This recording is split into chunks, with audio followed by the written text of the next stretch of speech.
Hey guys, welcome back to the channel. So it is March right now, which means Milky Way season is coming back. So I figured I'd give you guys all my tips, all of my recommendations for what you should be thinking about going into Milky Way season. We're going to be talking about location, trackers, lenses, cameras, settings, and how to capture. To start things off here, the most important thing, Location. it's all location, baby. Location. You can't see the Milky Way from the city. I mean, that's just, there's no two bones about it. You got to go somewhere dark. There's no substitute for a nice, good old dark sky. So I recommend you guys do is look at a light pollution map. There's a couple apps for it, like Dark Sky, or if you just Google light pollution map, you can very clearly see where the light pollution is, learn what the Bortle scale is, and try to go somewhere as dark as possible. The one thing you should keep in mind is not all dark sites are necessarily equal, because the Milky Way is going to be low in the south if you're in America, which I'm assuming you are. And you're going to want to pick a dark sky site where there's not a city towards the south. You're going to want to be looking into nothingness, because a light dome on the horizon is going to mess up your Milky Way. You're just going to have a lot of light pollution despite having an otherwise dark sky. So you need to be a bit more careful about selecting a city. Okay, so the first thing you're going to want to think about when you're going to be doing some Milky Way or any astrophotography at all is getting a tracker, because the sky's rotating really fast, and if you're going to be trying to do this untracked, you're fighting an uphill battle. This will let you get so much more detail than not using one at all. The one I have here is a Skywatcher Star Adventure, and I just have a simple Manfrotto tripod and a ball head. And this lets me take exposures from 30 seconds all the way up to maybe 4 or 5 minutes without any trailing, which you can't beat the amount of detail you get that way. If you want to see how much of a nightmare it is to shoot untracked, I have another video on my channel here that you can look at to see how nightmarish it is to shoot untracked if you're going for as much detail as possible. I took 1,200 images, and one single 5-minute frame would be an order of magnitude better than stacking 1,200 3-second exposures. It's 2021. You should really think about getting a tracker, because it'll revolutionize your astrophotography. The next most important part, and this kind of springballs off the tracker, is the lens. So I'm going to be recommending you guys just get a tracker to start off with, because if you have a tracker, you can pretty much use whatever lens you want to use. Sharpness, speed, is not so important anymore if you can just take a longer exposure. Everyone's all concerned about getting the fastest possible lens, blah, blah, blah. And that is still important, but it's really not that much more important if you have a tracker. Say if you're stuck with a 300mm kit lens that's f5.6, or the wide angle kit lens, which is f3 point something at a minimum, then you can literally just stop it down, get clean stars, take a longer exposure, and you're fine. So the tracker makes it so you have a bit more freedom to decide what lens you want to use. But you can really shoot the Milky Way at literally any focal length, and it's going to look interesting. I'm going to be using this, which is a Rokinon 135mm, and I'm going to be using it to shoot a mosaic, where I take lots of images and stitch them together to produce a higher resolution image. But you could use anything from a 14 up to 600. You could even start using a telescope if you wanted, but if you're thinking about that, you probably don't need to watch this video. You should be picking lenses that are sharp at a widest possible aperture, and the ones I recommend for that are usually the Rokinon lenses, like the Rokinon f2, and they're also really cheap compared to other lenses. But if you have lenses lying around that are sharp, stopped down to like f4, f3, you need sharp stars basically with no chromatic aberration, then any of those lenses work as long as you're tracking. If you're not tracking, then you should be looking at really wide angle lenses that are really fast, like a Rokinon 14mm f2.8 or something similar to that, so you can at least get some exposure before your stars start to trail. The next thing you need to think about, of course, when shooting the Milky Way is what camera you're going to use. And there's going to be a theme here. You notice it really doesn't matter so much as long as you have a tracker, because if you have a tracker, you can just take a longer exposure and make a bad camera a better camera. But that being said, if you have more money to spend on a better camera, especially full frame or ones that are more sensitive at night, like a Sony A7 or something, you're going to get better pictures. But you can still take really high quality pictures with an old or worse camera. I'm using a Canon 6D Mark I here. that I got used for $600. Ancient stuff. It's a dinosaur, but it still slaps. It's really good. It doesn't have a flippy screen, so I gotta like get down low sometimes, but you know, it's the price you have to pay. It was the cheapest full frame I could get. That was Canon. So you can also get cameras that are H-alpha modified, which means it takes off the clip filter and lets you see more of the pink hydrogen alpha light. They are pretty nice. If you have the money, I would say spring for it or go to get your camera modified by someone. But you really don't 100% need it. You can still boost H-alpha later on, but it does help get some of the fainter stuff. Camera plug?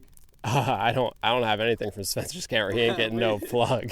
No one's getting a plug. Yeah, you could go to a service to get it modded, or you could just do it yourself. Get out the old X-Acto blade, reach in and just yoink it out, and then you'll see more hydrogen alpha. But keep in mind, if you try to do that yourself and you don't have replacement glass that blocks UV and IR, it's going to mess up your color balance forever and always. It's just going to be a mess. You'll have bloated stars if you're not using a UV IR cut, and it's just not going to be a fun time. All right, so since it is March 20th or something, we're going to be getting up at around 3 in the morning to shoot, so not a lot of time to play with. But my exposure plan for tonight is I'm going to be going for a mosaic with this lens. Since it's at f2 and it's so fast, what I'm going to be doing is taking 30-second exposures at ISO 6400 and stacking 5 minutes worth of exposures per panel, and that should give a pretty nice result with the minimal amount of time we have. I'm going to be shooting wider angle shots too with my friend Derek's camera. It's going to be with a 24mm lens, 3-minute exposures, ISO 800, f3.5. I'm just going to be stacking as many of those as we can to try to get a good result.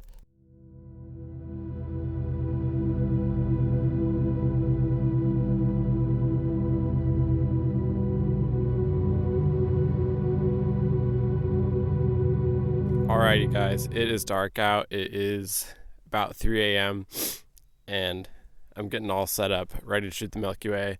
So this is an important time to discuss your camera settings. So as I was talking about earlier, it doesn't really matter what lens you have so long as you have a tracker.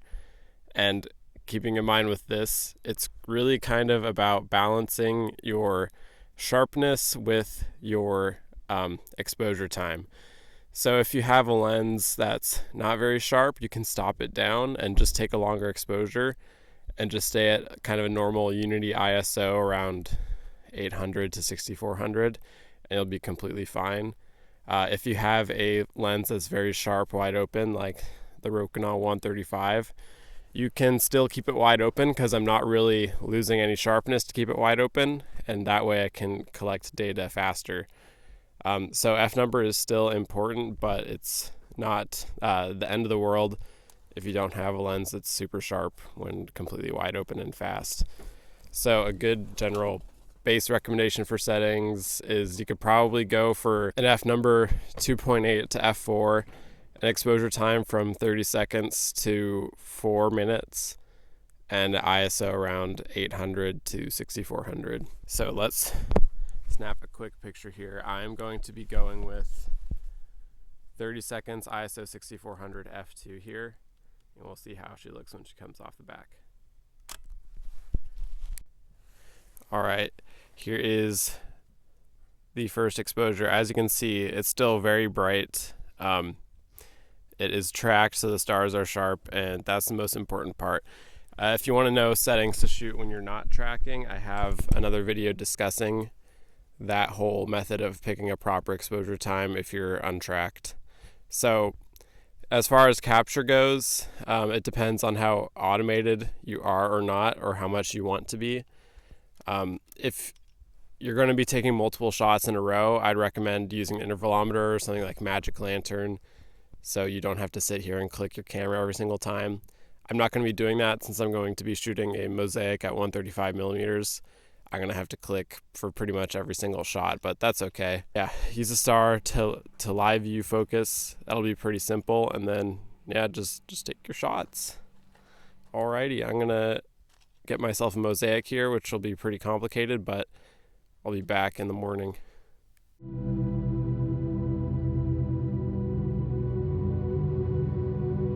Hey, how's it going, guys? I'm back home. I'm slightly more coherent now that it's not 3 a.m. and I'm not running on like 3 hours of sleep, but we're back with our data here, and we did get quite a lot of frames over that night where I was shooting. So let's go ahead and take a look at them, and I'm going to show you guys some easy things that you can do to make your Milky Way pictures way better.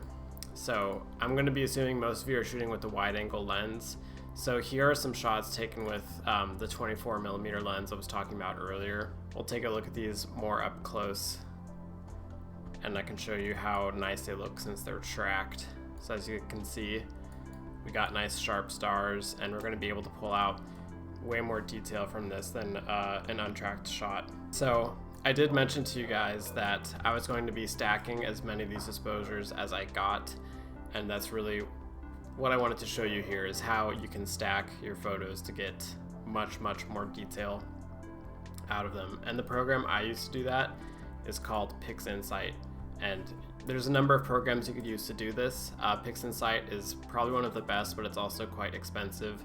However, they do have a 30-day free trial, so if you wanted to follow along with this and try it out, you could do it at no expense. But there are other alternatives like Deep Sky Stacker, but PixInsight works very well. So what we're going to start off with here is we need to integrate aligned frames.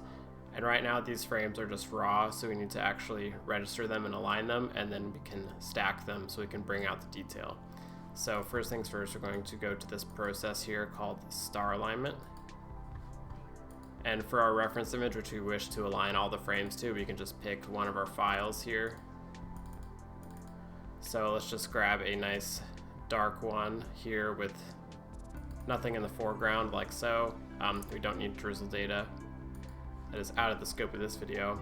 And what I'm going to go ahead and do is just grab all of our frames like such, and we're going to output them to a new folder. So we're going to go ahead and make a new folder just for this. We're just going to call it R for registered. Pretty basic. Now that that's done, we just got to hit the circle here, and this will go through and align all of our frames basically. And once that's done, we'll come back and we'll get into stacking the frames themselves. Alrighty guys, so we got our aligned frames, and I'm just going to animate through them for you guys so you can see what exactly I'm talking about when I say I'm registering the frames and why it's important. Or you can also use this tool here, Blink, to see if the registration or the alignment went well. And if you're using a 14mm lens, there's a chance it will not work very well if you're shooting especially untracked. But if you're shooting tracked and you don't have a lot of distortion, you should see here animating through all the frames. They look really quite nice. Everything is aligned together so that when we go to stack these images on top of each other, there won't be any blurring between the frames. And here we can also see how the foreground moves out of the way since we're tracking for the rotation of the Earth. So that's very cool. Anyways, you don't need that anymore. We can close it. We're going to go here to this process called image integration, and we're going to use this to stack our data. So we just got to grab all our aligned files like so. Leave these settings as they are. Pixel rejection, we're going to grab Winsorized Sigma clipping, and then we're going to leave these at our defaults, and we'll see how it looks. You just got to run apply global here with the circle, and we'll come back when all our data is stacked, and this should help us reduce a ton of the noise in our shots. Alrighty guys, so our data is done stacking, and here we have a linear image, and all you have to do to see your data is hit Control or Command A, and then that will apply a screen transfer function. Here we can actually see the results of our stack. As you can definitely tell, there's way less noise than what we had before. Of course, that has to happen since we averaged so many frames together. So this will be a good Milky Way sky we can use for our photos, and then we can use a Milky Way foreground taken from the same spot with the Milky Way in it to act as our foreground for the image. So that's what we're going to go ahead and do next. We're going to actually first go through and prepare this image to be blended, and then we'll go ahead and blend it with the foreground that I took earlier. So first thing you can go ahead and try to do is remove some of the sky glow, and you can do that with a process here called dynamic background extraction, which deletes gradients. There's a couple other programs with gradient removal tools. I also like AstroPixel Processor, but DBE also works quite well.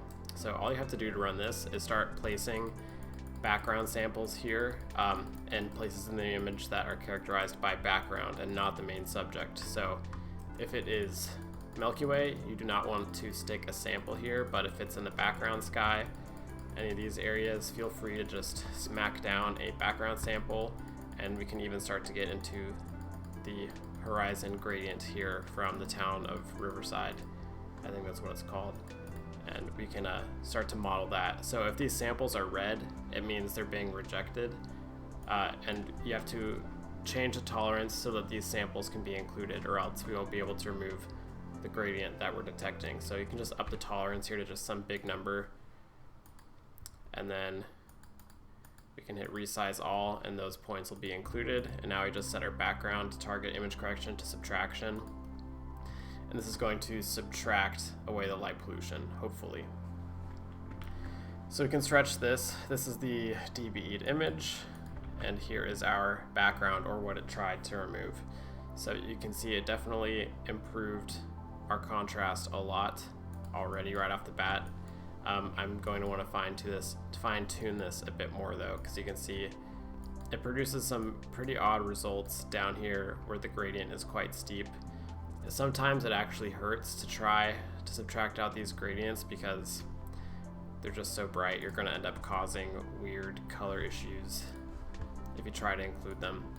So we can just work on moving some of the samples away from these steeper areas. And then I would like to place some more samples here on the bottom left to try to get it to look more natural. So we're just going to smack down a couple more. And we'll run it again and see how it looks. Usually you'll have to run these processes multiple times to try to get yourself a good result.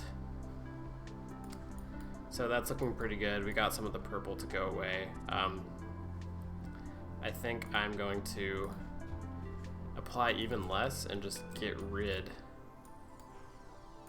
of any of these samples from the gradient, because this really just isn't a natural look. If the gradient is smoother or there's less light pollution, then you can get good results doing this, but oftentimes you'll just get bugged out results with trying to remove these crazy gradients. So this is what I was talking about earlier in the video, why you want to choose a location where there's no light pollution in towns to the south, or else this is literally going to happen to you.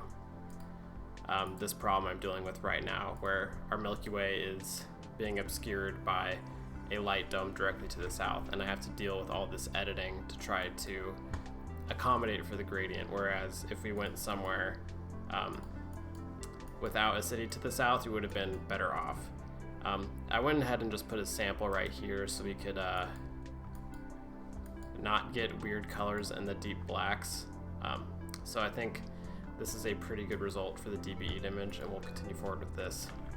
Anyways, but being in California, there isn't a whole lot of options. Well, there's a ton of options in California, actually.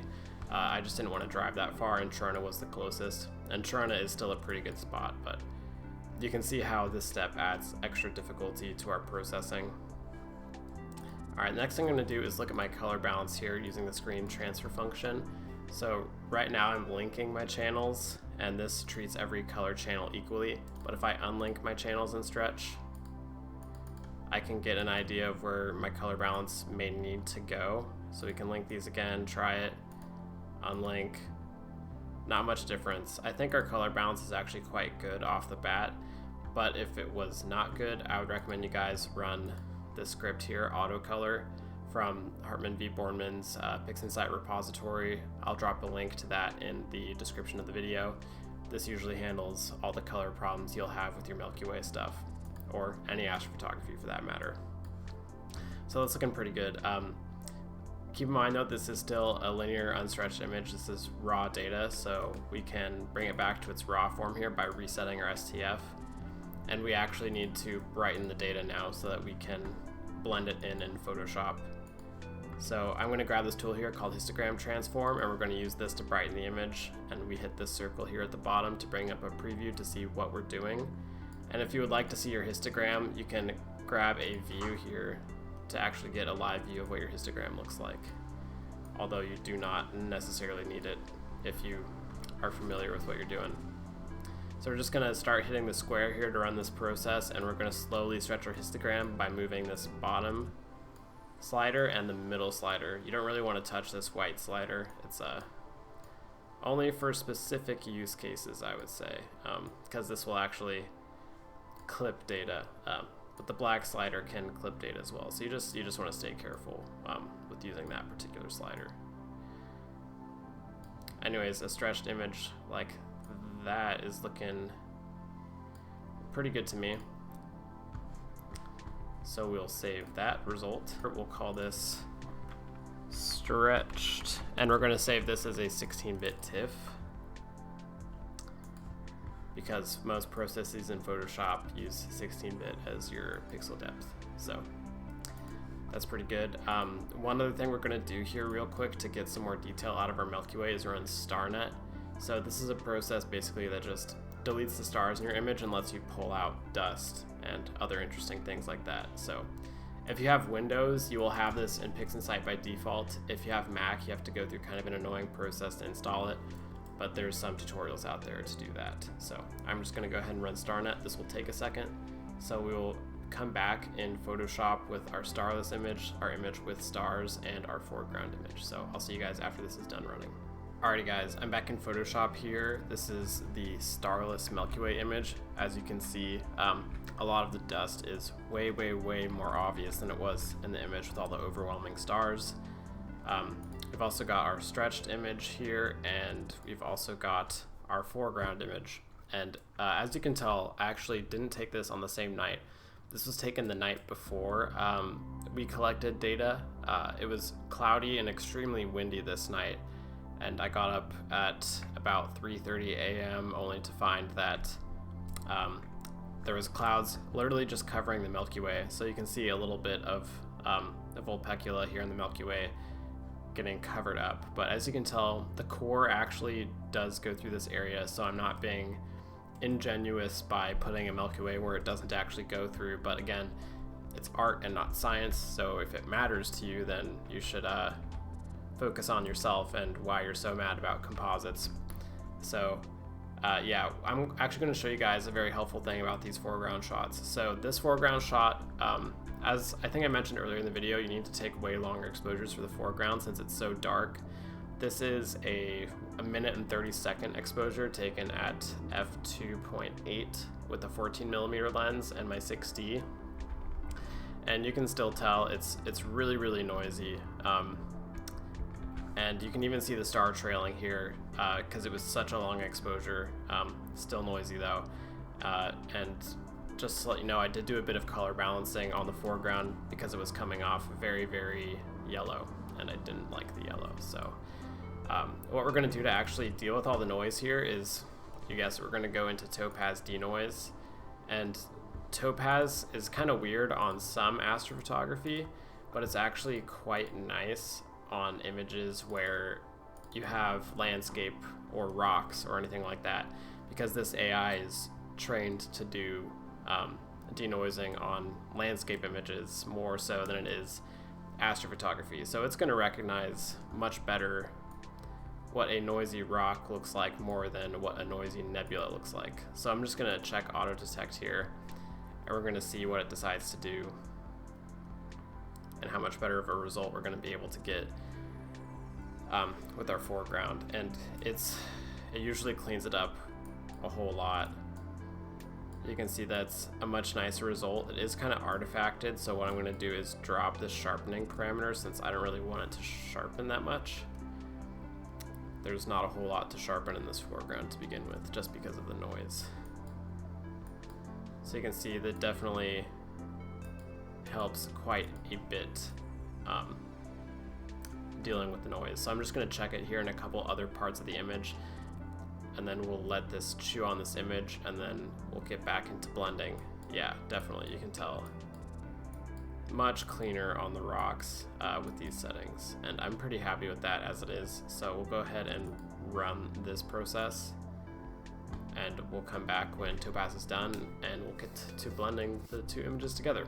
Alrighty, we got our denoised foreground here back in Photoshop, and it's looking pretty good. So let's start to get into editing. And the first thing I'm going to do before I deal with blending the sky back in is I'm going to edit the sky image first. So what we're going to do to edit that is we're going to blend our starless and our stretched images. So I'm just going to Command A, Command C to copy. Alright, Command V to paste it on. Okay, so now that that's pasted, we can begin to blend these two together to hide some of the stars that are obscuring the details in the Milky Way itself. So what I'm going to do first is just drop the opacity of the starless image like so, and then we're going to bring back the image with stars on top of it, and then we're going to switch its blend mode to lighten, and then we're going to get curves with Control M, and we're going to darken this lighten layer so that it kind of brings back the brighter stars and other stars that would normally suffer from artifacts and things like that. So that will help us get a more natural blend between the starless and star images. Alright, the other thing I'm going to do is actually mask out the effect of the starless image on any important nebulas. And we're just going to do that with a paintbrush, just painting over with a black brush on any nebulas in the image. So the ones you want to look out for are like the Lagoon Nebula, the Trifid Nebula, the nebula next to that. We also got the Omega Nebula, the Eagle Nebula. Just anywhere where there's small, bright nebulas, StarNet is usually going to try to do something funky. Also here in Rho Ophiuchi, we want to mask out its effect on very bright stars to keep them looking natural. So anything in Scorpius here, any of the big name stars, we're just going to mask out the effect of StarNet on those just to keep it natural. And we can also create a bit more visually interesting image by keeping stars from common asterisms, and we'll have those stand out over other stars in the image, which could create an interesting look. So that looks pretty good to me.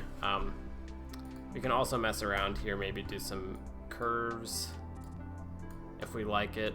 You do run the risk of creating artifacts if you do curves at this part in the blend, so we'll actually skip that, but we'll flatten this image like so. Alright, the next thing we're going to do is actually deal with this dust mote here on the bottom, and I'm just going to use the Band-Aid tool to try to deal with that. There are some better ways to deal with dust motes that I will get to later on this channel, but I think for most people it's probably out of the scope of this video to talk about flats. But if you know what flats are, by all means use some flats. So after this, I'm just gonna hit it with some curves to try to get a bit of contrast going, see if we can get any more interesting things to come out just by upping the contrast. And you can see there's lots of interesting nebulas and stuff, Rho Ophiuchi, the Blue Horsehead, lots of different things starting to pop out, and this is because we stacked, so we have lots more signal to play with to pull out these fainter nebulas than we otherwise would have. So let's flatten that result. I'm gonna hit it with Control U here just to see what it looks like saturated, and our colors just look beautiful. So I'm actually going to grab a luminosity mask here by Command A, Command C-ing my image to copy it. Then we're going to add a layer mask. We will alt click on the mask and then paste our image that we copied, and that will be a mask we can use to saturate our image selectively. So let's just go back to our image. We'll hit Control U again, and we'll just up the saturation as much as we want to our heart's content. I'm happy to go pretty heavy on this image. I like my stuff a little bit saturated, so we'll let that run.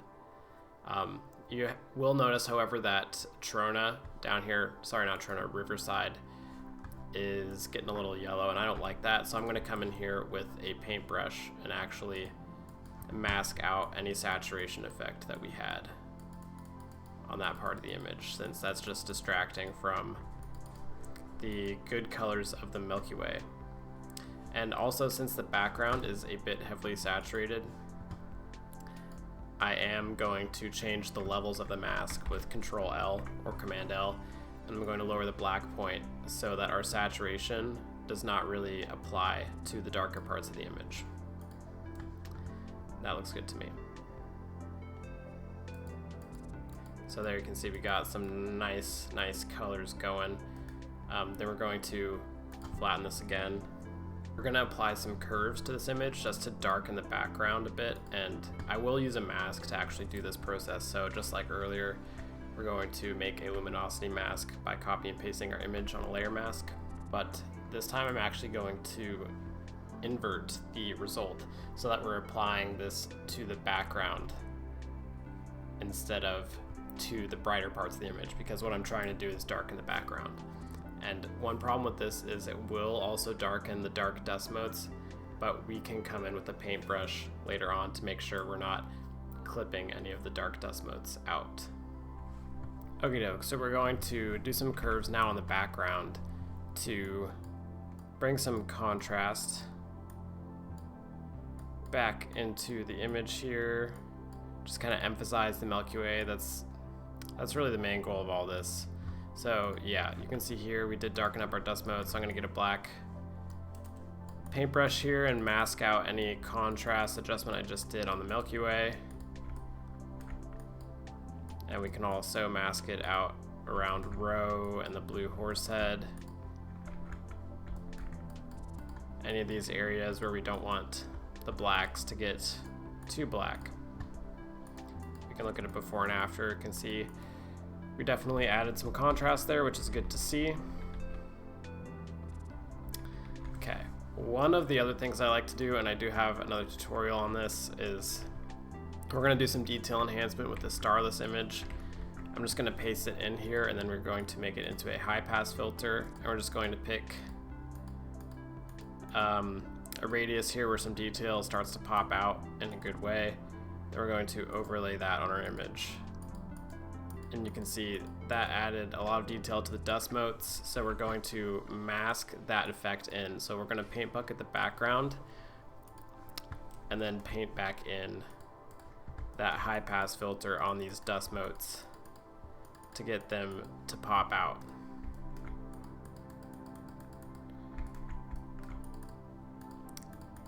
And that is looking pretty good to me. So that's just kind of a rough idea of what you could do to bring out some details. I'm going to flatten this. We'll save it.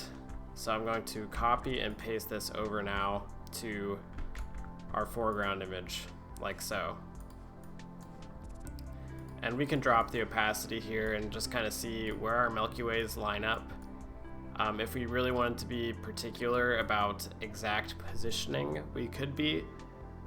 But the Milky Way does go over here. You can see Vulpecula lines up pretty well. So we know for a fact the core does go over here, and we need to be too worried about the realism. You can go ahead and just put this wherever you want. I think it looks most attractive about there. So that looks good to me. We're going to leave it in this position. What I'm going to go ahead and do now is duplicate this layer. And I'm going to bring it on top.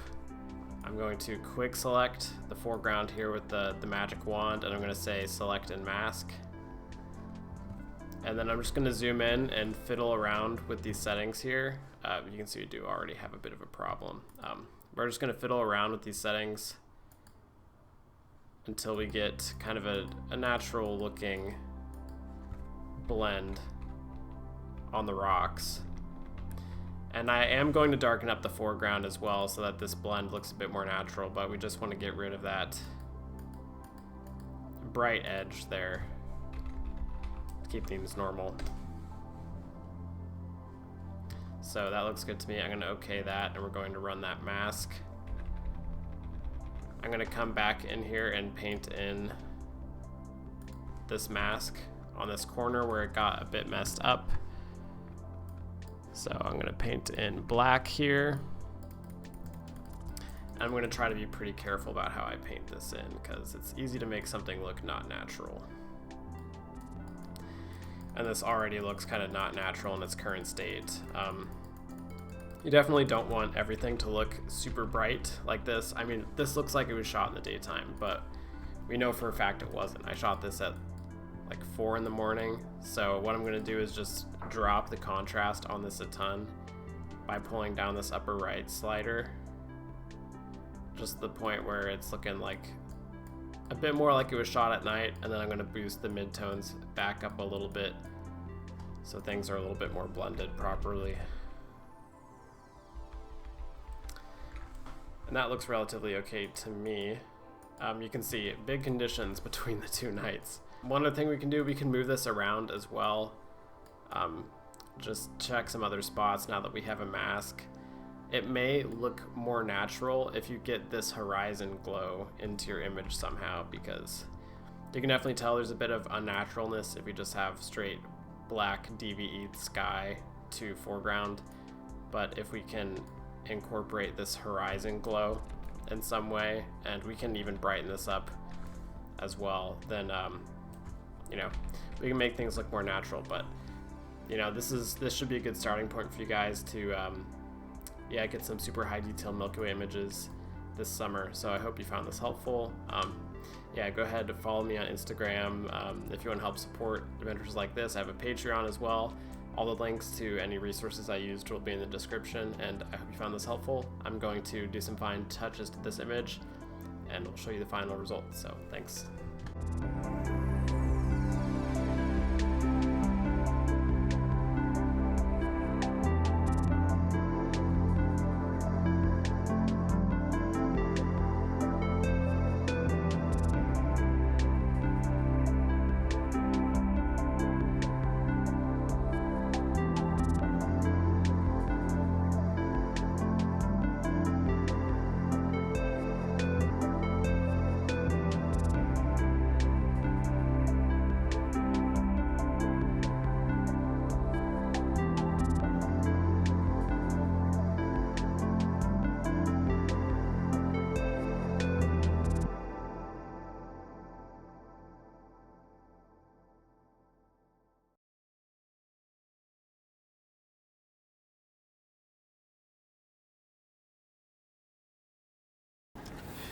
Is this vloggable? Is this really niche? It's tracking the tracker and the tripod, not your face. Is this the kind of content that people want? It won't focus. Oh. Is it? You know, can we mix humor, education, aestheticism, videography in one go? I don't know, and I don't really care. But I'm willing to do what it takes. Revelations of the Pinnacles. What is